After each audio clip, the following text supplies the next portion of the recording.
नमस्कार आदाब, मैं हूं राव अकरम और आप देख रहे हैं मेरा हिंदी यूट्यूब चैनल। साथियों, वीडियो शुरू करने से पहले आप लोगों से मेरी गुजारिश है, मेरे इस चैनल को आप लोग सब्सक्राइब कर दें और साथ में बेल आइकन की घंटी को दबाना ना भूलें। तो चलिए, आज की इस वीडियो के अंदर हम जानकारी करेंगे कि शेड्यूल कास्ट यानी अनुसूचित जाति और एससी की भूमि को आप कैसे खरीद सकते हैं। इसी के ऊपर ही मैं आज इस वीडियो के अंदर जानकारी दूंगा और विस्तार से आपको बताऊंगा कि अगर आप भी किसी शेड्यूल कास्ट के व्यक्ति की भूमि को खरीदना चाहते हैं तो सबसे पहले इन बातों का ध्यान देना चाहिए और इस प्रकार से आप शेड्यूल कास्ट यानी एससी अनुसूचित जाति के व्यक्ति की भूमि को खरीद सकते हैं। तो चलिए वीडियो को शुरू करते हैं। मैंने बहुत सी वीडियो के अंदर जानकारी दे रखी है कि अनुसूचित जनजाति के व्यक्ति की भूमि को आपको खरीदने के लिए पहले कलेक्टर की परमिशन की ज़रूरत पड़ती है। लेकिन आज की इस वीडियो में हम जानकारी करेंगे, अगर आपको अनुसूचित जाति या शेड्यूल कास्ट के किसी भी व्यक्ति की भूमि को खरीदना है यानी वो भूमि आबादी की है, तो वह आप किस तरीके से खरीद सकते हैं। साथियों, मैंने पहली वीडियो के अंदर बता भी रखा है कि अगर आप अनुसूचित जाति की भूमि को खरीदने की सोच भी रहे हैं, तो अगर आप अनुसूचित जनजाति के व्यक्ति या शेड्यूल कास्ट के व्यक्ति की भूमि को खरीदते हैं तो आपको कलेक्टर की परमिशन की आवश्यकता पड़ेगी। लेकिन कहां पर अनुसूचित जाति की भूमि को खरीदने की आवश्यकता नहीं पड़ती है, उसके लिए मैं आपको बता दूं। मान लीजिए कि कोई अनुसूचित जनजाति का व्यक्ति किसी सामान्य या ओबीसी के व्यक्ति को भूमि खरीदना यानी बेचना चाहता है, तो उसके लिए क्या करेंगे कि आप उस भूमि को खरीद सकें। सबसे पहले अनुसूचित जाति का व्यक्ति अगर किसी भूमि को बेचता है तो आपको इस बात की जानकारी होनी चाहिए कि वो उस भूमि का उस व्यक्ति को पट्टा हुआ था या फिर उस व्यक्ति की वो दादा इलाही ज़मीन है। अगर उस व्यक्ति को पट्टा हुआ था तो वो भूमि कौन सी श्रेणी की थी, ये आपको जानना बहुत ही ज़रूरी होता है।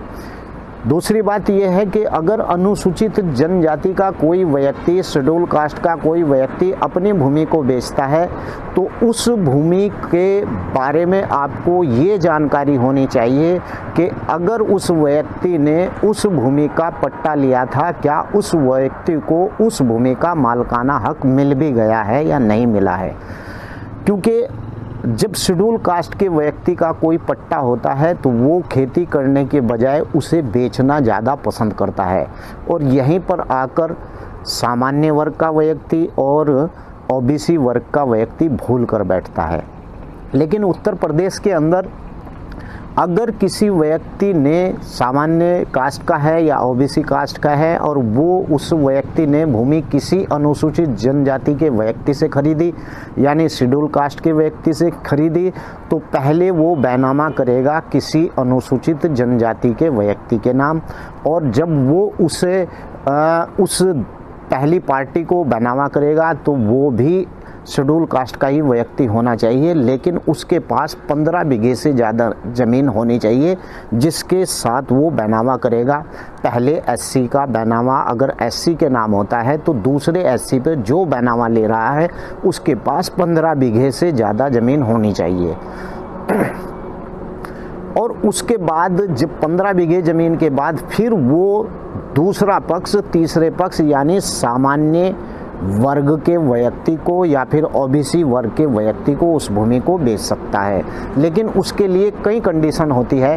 अगर अनुसूचित जाति का व्यक्ति, शेड्यूल कास्ट का व्यक्ति यानी भूमि पहले एससी के नाम करेगा, उस एससी के पास 15 बीघे ज़मीन होनी चाहिए। लेकिन यहाँ आपको ध्यान देना चाहिए कि उसे तब भी कलेक्टर की परमिशन का लेना ज़रूरी होता है अगर एससी को भूमि बेचता है।